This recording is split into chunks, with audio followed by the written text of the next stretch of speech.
Promises made, promises kept, with President Trump taking immediate action on his top campaign focus, fighting illegal immigration. From coast to coast, ICE agents going city to city, sometimes door to door, tracking down the nearly 1.5 million undocumented set for deportation. And as ICE closes in on migrants, once vibrant Chicago neighborhoods are now turning into ghost towns. And tonight we are taking you to a neighborhood that has gone silent. Look, I said from day one, no one's off the table. The Trump administration setting out to execute what it has promised. We arrested 1,300 people. Over 1,000 of them were criminals. Immigration and customs enforcement operations reportedly underway in jurisdictions all across the nation. Federal agents have been spotted in many sanctuary cities carrying out these operations. I hope the sanctuary cities come around. The usually bustling and vibrant streets of this Hispanic neighborhood in Chicago sit relatively empty because of the concerns over ICE. Welcome to Mesquite Restaurant, sir. This little taqueria, like most in the Pilsen neighborhood, is owned and operated by immigrants. The Cruz family, who in 1994 made the long journey from Mexico City to Chicago to grow their little taco stand into a thriving restaurant. We got tacos, we got breakfast, chilaquiles. This American dream is one thousands of migrants are striving for when they cross the southern border. But the drastic shutdown of illegal immigration is a campaign promise the majority of American voters are expecting Donald Trump to make good on. Honest to you, when he come back again, I was like, man, I feel scared. Why would he feel scared? Why would he be afraid? If you went through the process, because if you've been over here since 1994, that means that you've been over here for more than 30 years. More than 30 years. Are you telling me that in 30 years, you couldn't go through the process of making sure that you are here legally? Because basically what the media, it's a tale between two different types of media right now. The media is playing it like this. Oh my God, there's people that are good people here, that are business owners, that are going to be affected by it, and so on and so forth. Well, that's like saying that you're propping up your neighborhood with drug money. Is it really good? You know what I'm saying? Just because you see people being able to pay their bills?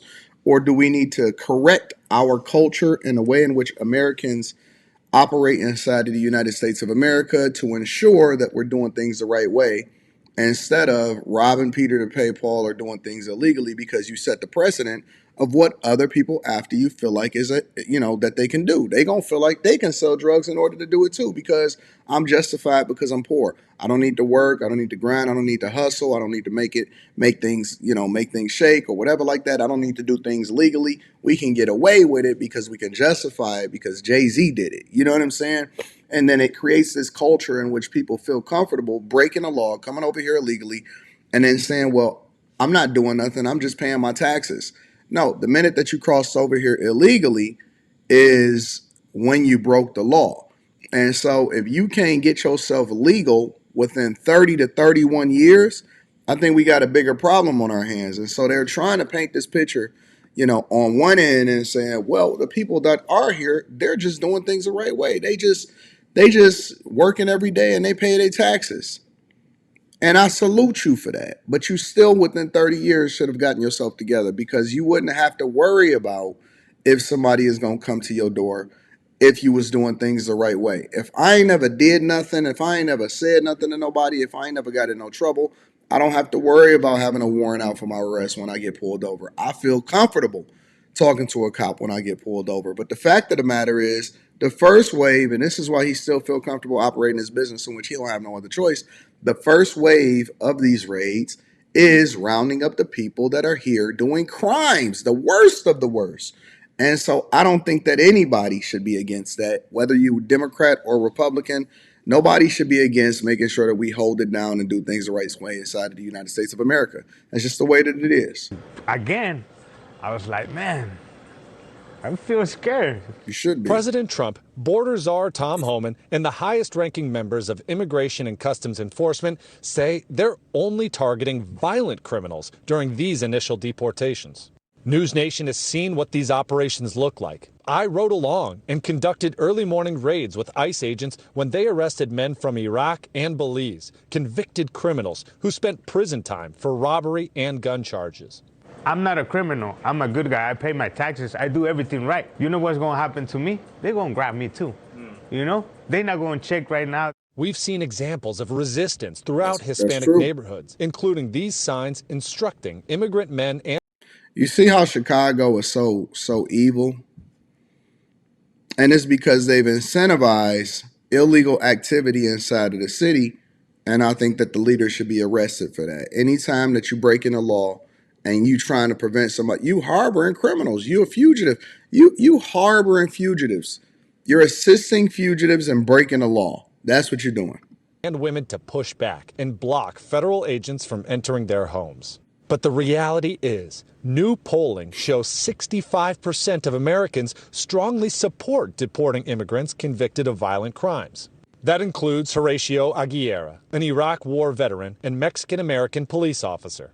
He voted for Trump and wants mass deportations of criminals to carry on as quickly as possible. A lot of Hispanic Americans, there was also a rise that voted for Trump. I think 9 out of 10 people that are living here in America, Chicago, Illinois, are going to agree that if you're an illegal resident and you are arrested for committing a crime, prosecuted for committing a crime, and you are an illegal resident, You need to get you up out of here. are subject to deportation. And that's the key. And that's the part that y'all as people that were born here in America, first, second, third, fourth generation Americans, y'all sitting here complaining when people that are immigrants into the community, but that did it the legal way and even have served our country are saying, hey man, nah, What we should be having a conversation about is if we need to reevaluate the standards by which we allow people inside of this country. Not only do we want the best and the brightest, but I think that people should be serving the country to get in here. You have to have a minimum requirement of money in your bank account, certain status, the amount of money that you're generating in order to go into other countries and just be able to live there. How come we don't have that same standard here? And I'm going to explain it to y'all in a later video that I got coming later on today, but we going to get there. We going to get there. The so-called mass deportations have not been carried out in Chicago like people once believed. But that hasn't stopped local and state leaders from sounding the alarm and strengthening local codes which reinforce the city's sanctuary status. We should stand up for them. That is the right thing to do. But he's trying to tear things down. Governor, what's your response to people who might say that Democrats are the one sowing chaos, confusion, and fear-mongering when talking about mass deportations that haven't even happened in Chicago? What are you talking about? They are literally threatening people all across the country. How can you say that we're overreacting somehow? We're not. The Trump administration is vowing to investigate and prosecute local and state officials who stand in the way of what the federal government is doing. And that's going to be a game changer because, all right, you're going to keep playing around and messing around. You're going to find out. I heard the Massachusetts governor is starting to switch her tune. And she's starting to get on board and was like, you know what? May not be so wrong to come over here and get people out of here that's not supposed to be here. You know what I'm saying? But I'm going to continue to stay on top of it like I always am. I think that it's just so crazy to think that less than a month, less than 2 weeks into Trump's presidency, we already have a changing of the guard and a changing of the standards by which we live inside of the United States of America. And I think that people are just uncomfortable with the unfamiliar, but you'll get comfortable, you'll get right, and people are going to have to do right inside the United States of America. We need a complete overhaul of the entire system. We need an overhaul to the point to where we need to change our laws. We need to change the way that our judges operate. We need to vote out everybody that's not in the favor of American interests. There's no bail system. New York crime is out of control. I heard that now that Trump got in office, there's been a 5-day stretch to where nobody has hurt or killed anybody inside of New York, which is crazy because I used to report on it on the Millionaire Morning Show every single day. The crime that was happening in all of these blue cities, including Chicago and New York. Now, all of a sudden, since Trump got in office, you ain't seen nobody doing nothing. That's because people felt comfortable doing it because they knew that they can get away with it when it came to these liberal cities, these liberal governors, these liberal mayors, these liberal judges. prosecutors, all of these people. But I think that things are going to change, and what we deem as normal is going to be you going to come over here, do things the right way, because you can't go over into other countries and do things wrong and think that you can get away with it, not get arrested, not be held accountable. And when you get tough on crime, you start to make things safer for the people in the communities and even those that we think that are underserved. That's just the facts.